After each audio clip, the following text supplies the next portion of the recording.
Ờ, Hello. Sa, Hmm. cardam ho. Pardon. Wala, so arita kam sapi kene dong Tulira mabong pen Rita kram sapia supi ke cepang rialu. eh Alah ti asupi bangsi paswa party long pen ang si o noi pusi bang hipu.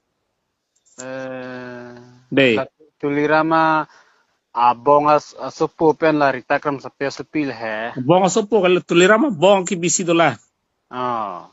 La si La tulirama amua ke bisi delang he. eh Hala pen se rita kam sapi asupi se pangril he. nama asupi bang ke Hmm.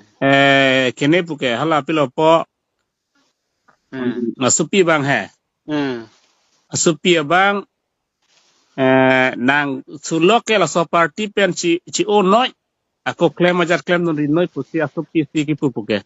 Hmm. Hmm. Hmm. Kino bo. Oh, sini lah. Basi rato mhana so meses anoten ta pinoy la. Ah. De. Ah. Ah. Laket. Ate Hmm. tulirama nahang don elo puke. Ah. Pangriat masih nahang don lo ha. Lala. Eh. Hmm. Hmm. Pen. La season mandet lidi. Hmm. Ala patai sini litum dak patai sini ladang ni litum cintong along ha. Eh. Ala women wing anang eseng ceng hud am ser along evang matila. Eh. Hala sota nilitum sisi ben se la presiden saho jayu gari pen tren along tiket katidun ang lang ta. Jo la son matidi.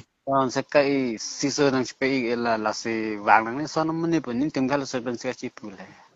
Chow lo henan bang geli tolong pen. La pen isi alam ako kachini tunang auto driver tumlong pen ta auto tumhan ta la PSL pen. Poisa hai. Kini pipeda tikit ho.